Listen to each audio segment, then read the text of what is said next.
नमस्कार बच्चों, मैं Tinku Sethe science zone academy Chhindwara. आज का हमारा टॉपिक है एनिमल हस्बेंड्री में दुग्ध पदार्थ। अभी हमने पिछले वीडियो में एक टॉपिक अपलोड किया था, आपने अगर उसको देखा होगा तो आपको अच्छे से समझ में आया होगा। हमारा टॉपिक क्या है? दुग्ध पदार्थ। दुग्ध पदार्थ में हम देखते हैं क्रीम। क्रीम होती क्या है, क्रीम के बारे में देखना है। इसके पहले अगर आप हमारे चैनल में पहली बार जुड़े हैं तो चैनल को सब्सक्राइब व लाइक का बटन ज़रूर दबाएँ, जिससे आपको आने वाले वीडियो के अपडेट्स मिल सकें। हमारे जितने भी एग्रीकल्चर रिलेटेड एग्ज़ाम हैं, सभी एग्ज़ामों के लिए टॉपिक इम्पॉर्टेंट है, तो ध्यान रखें। क्रीम के बारे में देखते हैं, क्रीम होती क्या है। क्रीम अगर हम देखें तो क्रीम वैसे नहीं निकलती है कि हमने घर में बैठ के निकाल लिया। क्रीम निकाल सकते हैं वैसे ही, पर क्रीम की अगर हम बात करें, पहले इसको देखते हैं। यह पदार्थ गाय या भैंस के दूध से निकाला गया वह पदार्थ है जो दूध रखने पर उसकी सतह पर एकत्र हो जाए। कहाँ पर एकत्र हो जाए? दूध को रखने पर उसकी सतह पर एकत्र हो जाए। अगर हम सीधे सीधे बात करें कि आपने गाय का दूध या भैंस का दूध लेकर धोकर आया, उसके बाद आपने उसको किसी पात्र में दूध को रखा, तो उसकी जो सतह पर जो हल्के तत्व होते हैं उन्हीं को हम क्रीम कहते हैं। जो उनके सतह पर इकट्ठे हो जाते हैं, जिसको मलाई वलाई बोलते हैं, वही होती है क्रीम। अगर हम देखें, अब इसमें क्या होता है, वैसी अगर हम दूध को रखें तो कम मात्रा में क्रीम निकलती है। कम मात्रा में क्रीम निकलती है तो उससे फ़ायदा कम होता है। अगर हम देखें तो क्रीम निकालने की अलग अलग प्रकार की विधियां होती हैं। अगर हम ऐसे देखें तो अथवा दूध के अपकेंद्रण से अलग किया जाए, या तो फिर हम क्रीम को कैसे अलग कर सकते हैं? जो दूध के अपकेंद्रण, एक सेपरेटर मशीन होती है। कौन सी मशीन होती है? सेपरेटर मशीन होती है, जो कि अपकेंद्रण बल पर काम करती है। अपकेंद्रण और अभिकेंद्री और अपकेंद्री दोनों बल पता होंगे। अपकेंद्री बल का मतलब होता है जो केंद्र से बाहर की ओर बल लगाए, वो होता है अपकेंद्रीय बल। तो अपकेंद्रीय बल पर काम करती है सेपरेटर मशीन। सेपरेटर मशीन से भी हम क्रीम को बाहर निकाल सकते हैं। अब आपने एक चीज़ और देखा होगा कि मार्केट में जो दूध के पाउडर मतलब दूध के जो पैकेट्स आते हैं, उन पैकेट्सों में दूध में जो क्रीम निकाली जाती है, बिना क्रीम निकाला दूध नहीं आता है मार्केट में। एक चीज़ ध्यान रखें कि दूध जो निकाला आता है उसमें क्या होता है, toned milk, double toned, single toned, triple toned, इस प्रकार के सिंगल टोन्ड, डबल टोन्ड और ट्रिपल टोन्ड। आप जब भी दूध के पैकेट खरीदते हो एक बार उसमें देख लिया करो कि उसमें सिंगल टोन्ड दूध है, डबल टोन्ड दूध है या ट्रिपल टोन्ड दूध है। टोन्ड का मतलब होता है उसमें से कितने टाइम क्रीम निकाली गई।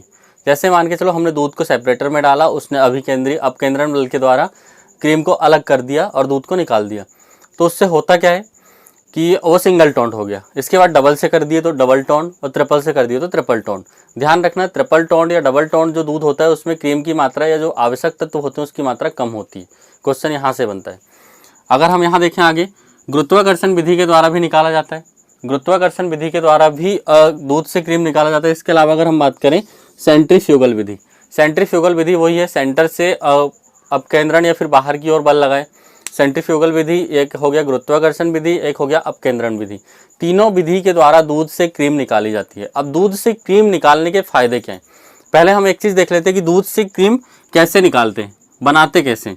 अगर हम जब दूध से क्रीम बनाएंगे उस समय दूध का जो तापमान होना चाहिए वो लगभग 40 डिग्री सेल्सियस के आसपास होना चाहिए। क्यों?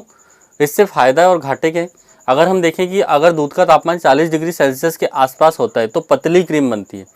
क्रीम जो बनती है वो पतली बनती है, मतलब हमको जिस प्रकार की क्रीम चाहिए उस प्रकार की क्रीम बनती है। अगर बात करें कि ठंडे दूध से, हम ठंडे दूध से भी तो क्रीम बना सकते हैं। तो जब अगर आप ठंडे दूध से क्रीम बनाते हो तो ठंडे दूध से गाढ़ी क्रीम बनती है। ध्यान रखना कि दूध का तापमान कितना होना चाहिए, 40 डिग्री सेल्सियस के आसपास होना चाहिए। दूध को तापमान बढ़ाने और कम करने के फायदे और नुकसान दोनों पता होने चाहिए कि 40 डिग्री सेल्सियस पर अगर दूध गर्म होता है तो जो क्रीम होती है वो कैसी होती है, पतली, जबकि ठंडे दूध में क्रीम कैसी बनती है, गाढ़ी। अगर हम बात करें, क्रीम में वसा की मात्रा अधिक होने से रंग पीला होता है। मतलब आपको पता होगा वसा कौन सी, कैरोटीन नामक वसा पाई जाती है दूध में, जो कि अगर दूध में अगर हम बात करें कि वसा की मात्रा अगर अधिक होगी, कैरोटीन नामक वसा की मात्रा अधिक होगी तो दूध का रंग कैसा होगा, पीला होगा। मैंने बताया था गाय के दूध में कैरोटीन नामक वसा पाई जाती है, जिसके कारण गाय के दूध का रंग कैसा होता है, पीला होता है। वही है कि जितना ज़्यादा वसा की मात्रा होगी दूध का जो भी प्रोडक्ट होंगे या फिर जो क्रीम होगी उसका रंग कैसा होगा, पीला होगा। आप एक चीज़ ध्यान रखें कि दूध से जितने बने प्रोडक्ट होते हैं अगर उनका रंग पीला है इसका मतलब उसमें वसा की मात्रा अधिक है। आगे देखते हैं वसा कितना होना चाहिए बेटा। यहाँ पर देखते हैं कि जो वसा की मात्रा होनी चाहिए 56 और 28.5%। ऐसा क्यों?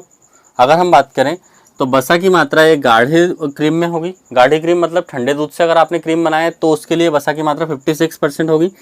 पतले क्रीम में कितनी होगी? 28.5%। इसके अलावा अगर प्रोटीन की मात्रा की बात करें तो फिर वही मतलब इसमें भी वही आता है कि प्रोटीन कितना होगा? गाढ़े में 1.6% के आसपास प्रोटीन होना चाहिए। गाढ़े क्रीम की बात कर रहा हूँ मैं। अब गाढ़ा क्रीम कैसे बनेगा? ठंडे दूध से बनेगा।